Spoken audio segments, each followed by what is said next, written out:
Assalamualaikum warahmatullahi wabarakatuh.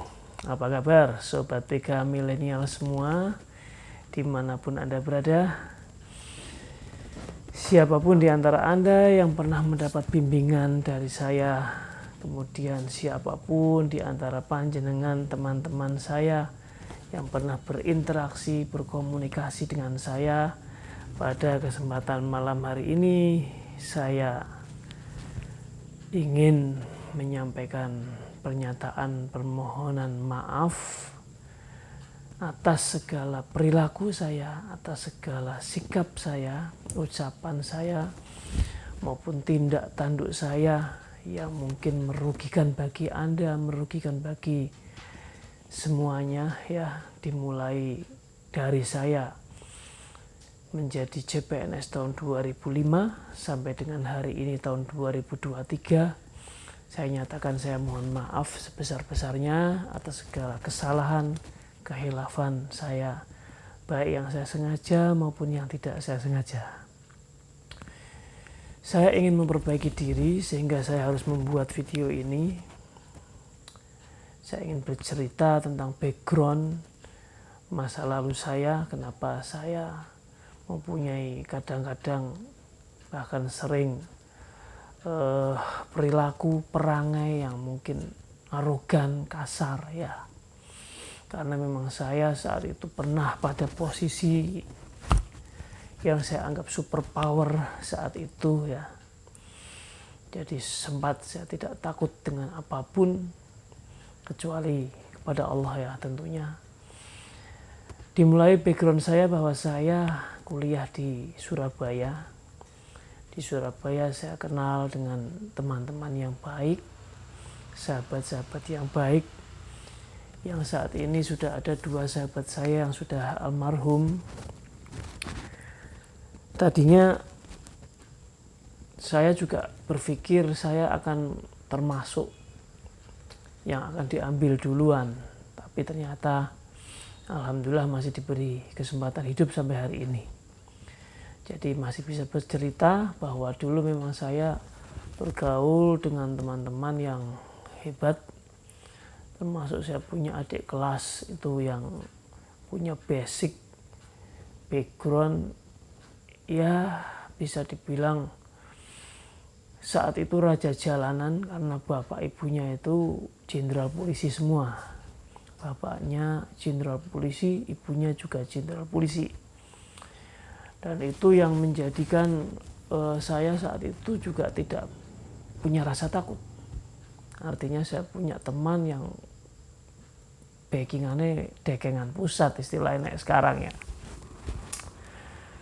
Sehingga saya ketika mengajar di SMA milik Polda Jawa Timur, saya juga merasa tenang menghadapi anak-anak yang nakal. Kenakalan anak Surabaya sangat jauh berbeda dengan anak-anak di daerah ya. Saya tenang karena saya punya backing tadi teman saya ya. Nah kemudian pada akhirnya saya harus ikut sebuah tes dan kembali ke Pekalongan, daerah tempat tinggal saya. Singkatnya saya diterima langsung pada tes CPNS yang pertama ya setelah saya lulus bulan Oktober, bulan Desember sudah ikut tes dan diterima. Januari 2005 sudah mulai CPNS, mulai mengajarnya bulan Maret saat itu ya. Singkatnya kemudian karena mempunyai background seperti itu, saya juga ketika di Pekalongan juga mungkin sikapnya masih terbawa dengan Surabayaan ya. Surabayaan itu yo jancuk-jancukan dan lain sebagainya. Yang saat itu belum berkembang karena media sosial belum seperti saat ini. Kalau saat ini di Pekalongan pun sudah banyak yang bisa ngomong jancuk. Kalau saat itu masih jarang. Ya, itu memang pengaruh dunia digital saat ini. Dan kemudian saya ketika sudah mulai mengajar, saya bertemu dengan banyak orang juga. Ternyata saya saat itu bergaulnya masih tidak jauh dengan dunia yang bisa dibilang dunia jalanan. Meskipun kali ini saya kombinasi, berteman dengan polisi iya, berteman dengan preman-preman yang pernah bunuh orang juga iya. Ya. Dan saat itu asiknya akhirnya kami itu dikumpulkan oleh salah seorang kiai dari daerah Siwatu, Bumiroso, Wonosobo ya. Dalam sebuah jamaah namanya saat itu jamaah Israel. Itu isinya itu bajingan-bajingan, penjahat-penjahat yang beberapa yang pernah membunuh orang. Tapi karena memang saat itu kami dikumpulkan dalam satu jamaah zikir ya, namanya jamaah Israel, ngeri ya, seperti malaikat Israel itu. Ini Israel. Ini kenangan masa lalu yang saya ceritakan, yang beberapa orang tersebut, teman saya, sahabat saya yang ada di jamaah itu sudah meninggal dunia juga. Masih ada juga yang saat ini masih eksis dan sudah bergelut dengan kehidupan beragama yang baik. Alhamdulillah. Dan karena saya saat itu bergaul dengan orang-orang seperti itu, akhirnya itu juga menjadi temperamen bagi saya ya. Saya punya sikap yang arogan kepada murid-murid maupun kepada guru-guru. Itu memang saya sudah terbiasa seperti itu, kasar, omongannya kasar, atos kalau anak-anak bilang itu. Tapi sahabat-sahabat saya adalah anak-anak yang dalam tanda kutip yang nakal-nakal. Itu yang sering main ke rumah, itu anak-anak yang nakal-nakal. Saya tidak pernah mengajari mereka nakal karena mereka tidak perlu diajari sudah nakal. Dan alhamdulillah saya tidak perlu menceritakan kenakalan saya karena saya sebetulnya tidak pernah nakal ya. Tapi saya bergaul dengan orang-orang yang tadi saya ceritakan ekstrim kehidupannya di dunia jalanan. Itu ternyata sangat mempengaruhi perilaku saya saat itu. Dan dunia pendidikan belum seperti sekarang ya, sedikit-sedikit bullying, sedikit-sedikit body shaming, sedikit-sedikit pencabulan, sedikit-sedikit pelecehan seksual. Ya, tidak seperti itu. Dunia pendidikan saat itu masih begitu longgar, ada ruang ya, di mana guru bisa mengingatkan dengan halus, sampai sedang, sampai kasar, sampai saya pernah mukul anak-anak. Ya, itu tahun lalu sudah, tahun yang sudah kuno ya yang saya ceritakan. Dan itu saya tidak pernah punya rasa takut. Saya pernah bersinggungan dengan preman di sekitar sekolah juga pernah. Yang akhirnya mereka meminta maaf setelah tahu ternyata saya di jamaah Israel itu ada fotonya di kalender jadi pengurus. Ya, tambah serem ya.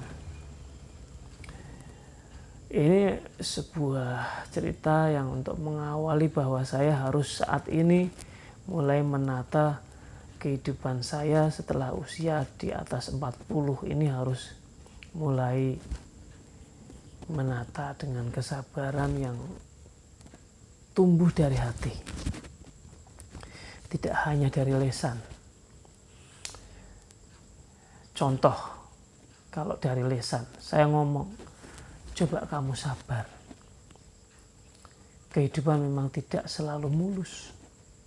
Kehidupan kadang-kadang memang terjal. Kita melalui jalan-jalan yang terjal, tidak selalu kehidupan itu membahagiakan. Kita harus bersabar. Ini kalau tidak tumbuh dari hati, saya bisa memblokir WhatsApp Anda yang saya beri kalimat tersebut.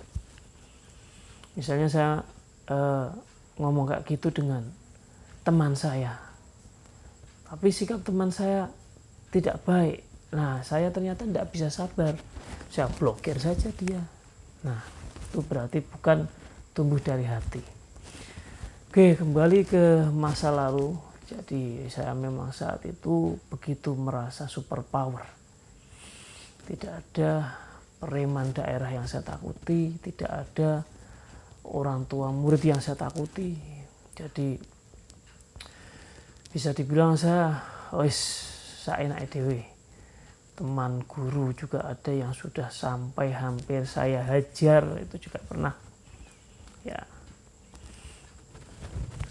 Ada yang tahu, ada yang mungkin tidak tahu. Kalau melihat face saya, mungkin saya dianggap orang yang baik, kalem, pendiam ya.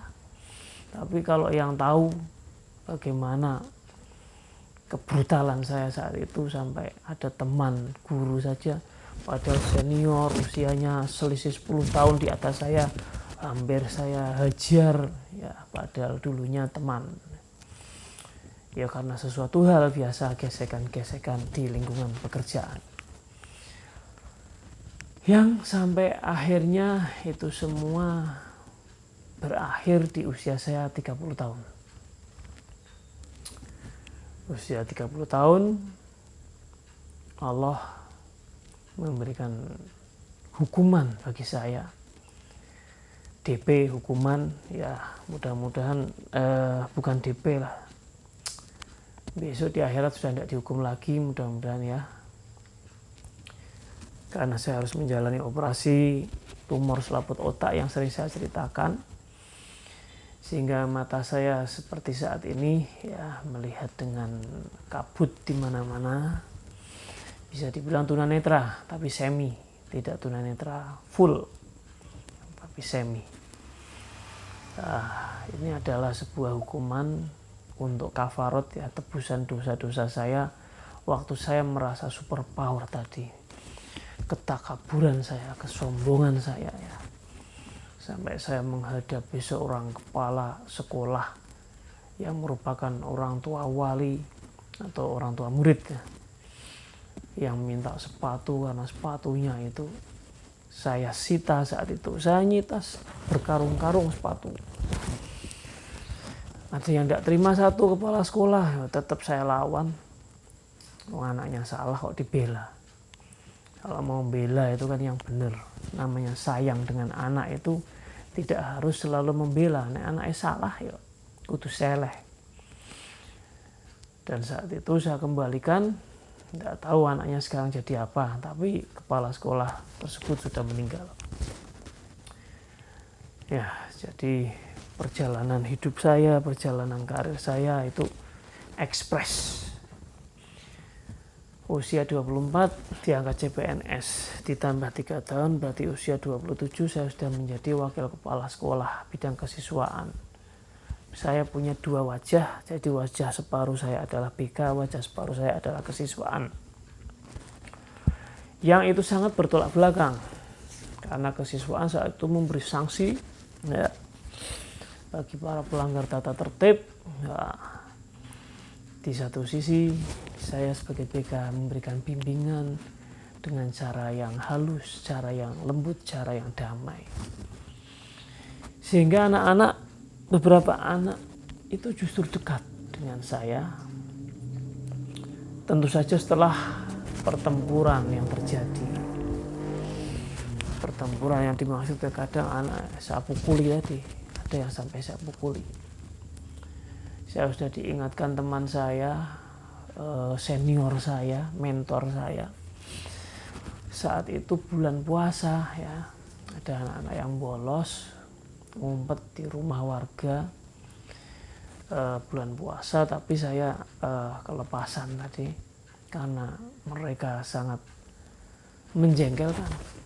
Kemudian ketika keluar dari rumah warga, satu persatu saya pukul dengan tangan kiri saya, karena saya saat itu merasa kalau dengan tangan kanan saya takut akibatnya fatal, bisa sampai pada kematian. Karena saya termasuk dulunya ya itu, kalau secara fisik di Surabaya pernah jadi atlet silat. Pernah juara 1 tingkat Jawa Timur antar perisai diri. Anak saya saja tidak percaya karena lihatnya saya sudah sakit. Ya tidak apa-apa, itu adalah kenangan masa lalu. Tapi memang fisik saya genjot saat itu sampai jadi atlet kampus. Secara kanuragan, wah saya ngilmunya tadi sampai ke Wonosobo, sampai kemana-mana. Jadi saya khawatir pukulan saya bisa menyebabkan kematian, saya yang berpikir begitu. Akhirnya saya saat itu dengan tangan kiri. Nah itulah dosa yang saya tobati sampai hari ini. Kenapa saya harus begitu saat itu, dan efeknya sekarang seperti ini. Jadi masa kejayaan saya bisa dibilang itu masa kejayaan sampai usia 30. Setelah itu sampai hari ini beginilah keadaan saya. Yang kadang-kadang saya juga masih muncul temperamen secara omongan, dan sekarang ada media sosial yang memudahkan kita untuk membuat status ya di Facebook. Juga saya dulu kasar di Facebook, kemudian ganti di WhatsApp ya, ada status juga saya sering kasar. Itulah sisa-sisa dari tadi mungkin temperamental saya, perangai saya yang buruk. Tapi insya Allah mulai sekarang saya ingin sekali memperbaiki itu. Karena memang kebiasaan itu menjadi sebuah karakter seseorang dan menjadi sebuah budaya. Nah kalau budaya saya, karakter saya adalah orang yang pemarah, yang temperamen, kan repot kalau sampai tua. Jadi saya ingin ya cukup, saya ingin menjadi orang yang santun, meskipun akhirnya yang saya alami adalah saya orang yang selalu harga diri saya dilecehkan. Saya tidak suka dengan istilah bullying ya, bully, perundungan, dibuat menjadi sebuah teori, menjadi sebuah ilmu pengetahuan yang itu menjadi pembiasaan bagi anak-anak sehingga mereka tidak tangguh. Saya alhamdulillah menjadi orang yang sudah marem saya dibully, kalau dengan istilah bully ya. Kalau saya lebih dari itu, didolimi ya. Didolimi, dilecehkan, diremehkan ya. Karena dengan kondisi saya yang sekarang ini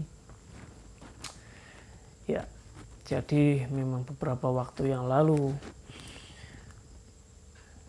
selama berapa tahun itu saya memang membuat status-status yang sering kali mengkritisi orang, mungkin langsung menyudutkan orang, menyerang orang tanpa peduli efeknya, resikonya. Itu mungkin sisa-sisa dari tadi superpower saya saat itu, yang saya kira saat ini sudah tidak perlu lagi itu saya lakukan. Tapi dampaknya memang ketika saya diam, ya saya sudah dianggap ibaratnya saya Hello Kitty sekarang, bukan lagi harimau yang mengaum, wah sangar, tapi Hello Kitty yang manutan ya, yang pendiam, yang ya hanya mengeong ya, tidak kereng, tidak garang lagi. Ya mungkin memang sudah saatnya, karena kalau dibuka ini rambut saya sudah pada putih, katanya ini sudah pada putih banyak banget ya. Artinya saya memang harus menyadari itu. Sekarang saya sebagai seorang yang sudah tua, meskipun belum terlalu tua ya, jiwa-jiwa keras itu masih ada sebetulnya dalam diri saya. Makanya saya sekarang ya Allah, ya Latif, ya Latif, ya Latif, lembutkanlah hati saya, lembutkanlah ucapan saya ya. Mohon doanya ya pada semuanya. Itu adalah pengalaman hidup saya saat itu yang hikmahnya saya ingin menyampaikan kepada sobat BK milenial semua. Ketika kamu sehat, ketika kamu punya kekuatan, ketika kamu punya kesempatan, manfaatkan untuk hal yang positif. Jika kamu merasa hebat, jika kamu merasa mempunyai komunitas teman-teman yang hebat, jangan merasa kamu super power. Karena ketika kamu diberi sakit, kesaktian itu tidak ada apa-apanya. Semua pasti musnah. Buktinya kepala saya digerendo, tengkorak saya bisa. Tidak kebal, tidak sakti. Apalagi kalian yang hanya masih gelut jalanan. Bukan gelut sing sudah berilmu bela diri. Bukan gelut yang sudah berilmu kanuragan. Kamu gunakan seenaknya untuk menghakimi orang, kekerasan, melakukan kekerasan, melakukan tawuran, yang semua itu efeknya bisa membunuh kalian. Naudzubillah min dzalik. Coba dibangun diri kamu, fisik kamu, jiwa kamu, seperti pesan dari para pendiri bangsa ini. Bangunlah jiwanya, bangunlah badannya, ya. Jiwanya dibangun, jiwa yang baik, jiwa yang tangguh, jiwa yang selalu mengatakan bahwa tidak ada bullying. Bullying itu adalah penjajah. Kata-kata itu adalah kata-kata yang disampaikan oleh penjajah.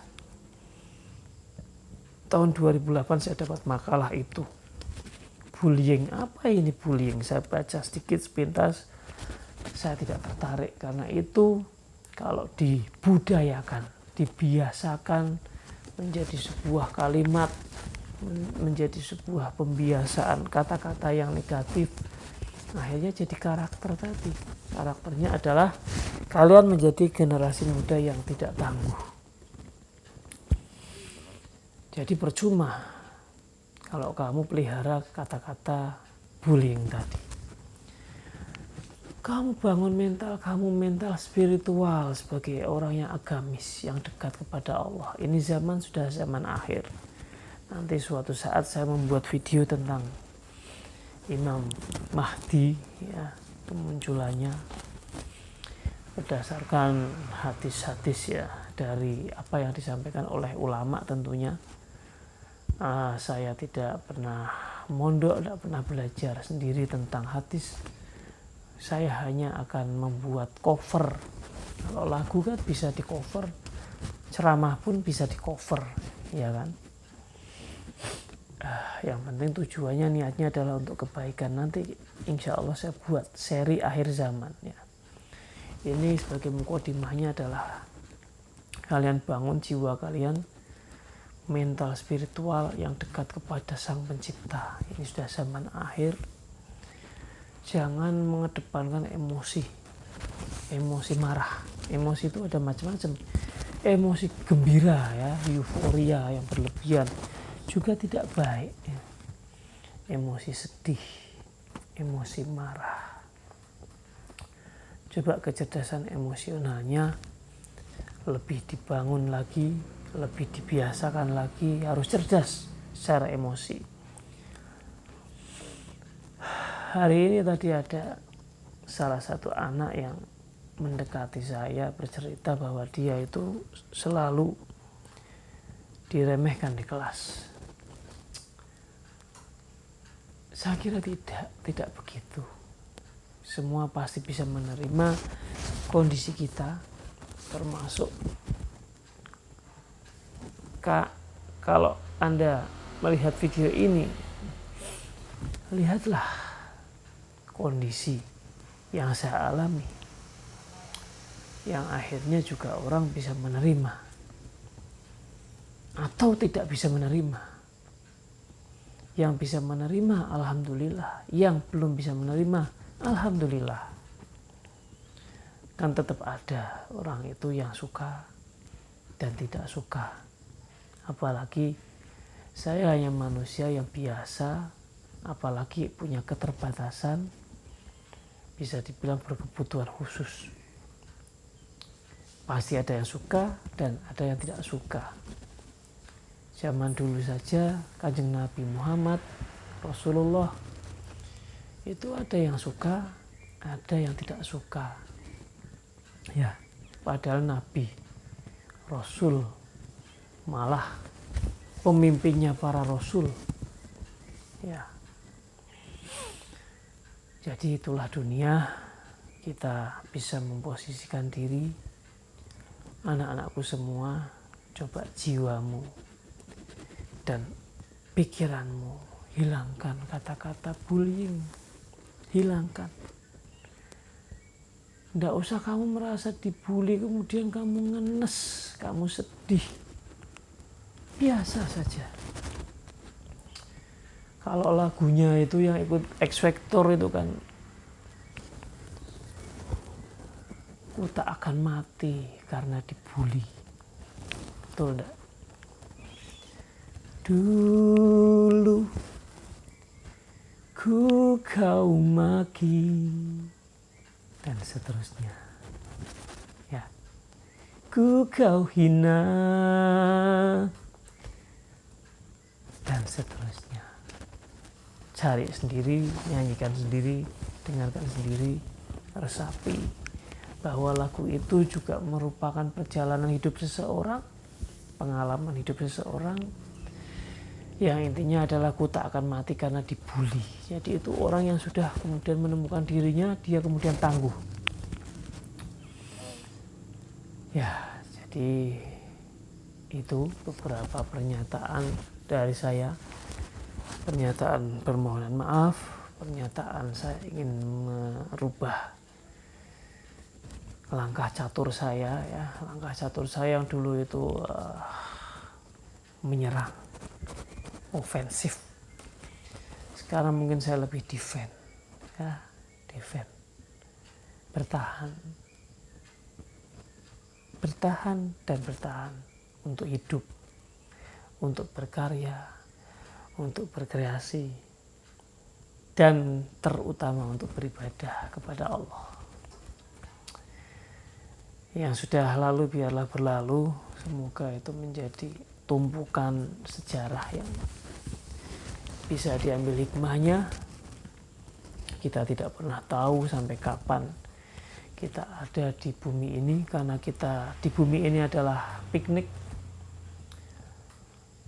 yang akan membawa oleh-oleh yang kita akan bawa nanti ke alam asal kita, di mana kita berasal, ya. Kita sebetulnya bukan asli buminya, cuma kita diturunkan ke bumi untuk tadi piknik.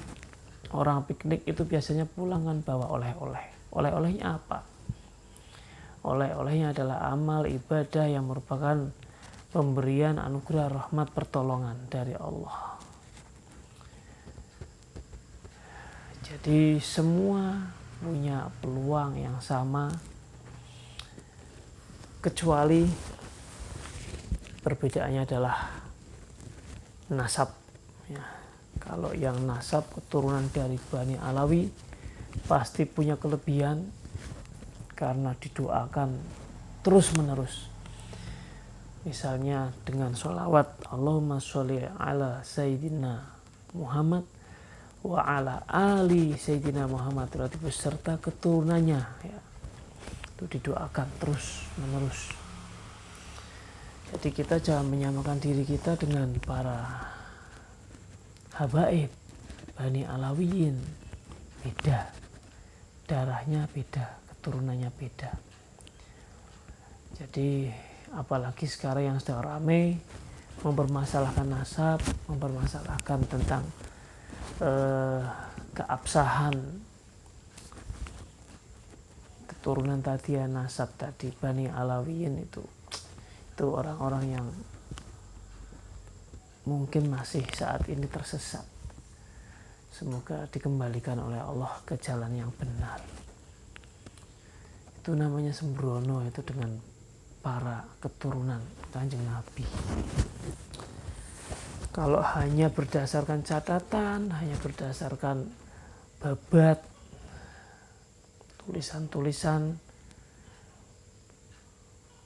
dan naskah-naskah kuno, kita sama-sama tidak hidup pada zaman itu. Jadi mungkin ada yang tulisan yang salah, ya, karena sejarah itu bisa saja salah. Seperti yang pernah dibuat oleh Ngabdullah, ya, orang Pati. Ngabdullah itu orang Pati yang disewa oleh Belanda, dibayar oleh Belanda untuk